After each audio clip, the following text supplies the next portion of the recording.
Mercoledì 6 gennaio, Epifania di Nostro Signore. È il sesto giorno dall'inizio dell'anno, ne mancano 359 al termine. Il sole sorge alle 7:50 e tramonta alle 16:44. La luna si leva a mezzanotte e tramonta alle 12:06.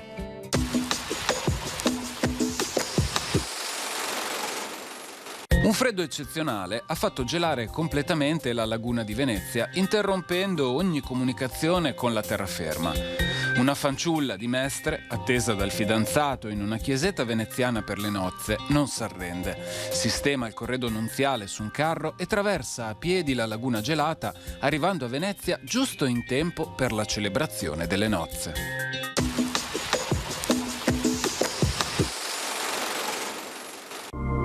Le previsioni per domani.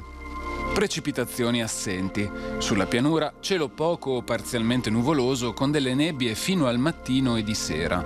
Temperature notturne con andamento irregolare e temperature diurne in aumento. Sui monti sereno o poco nuvoloso. Temperature in calo di notte e con andamento irregolare di giorno.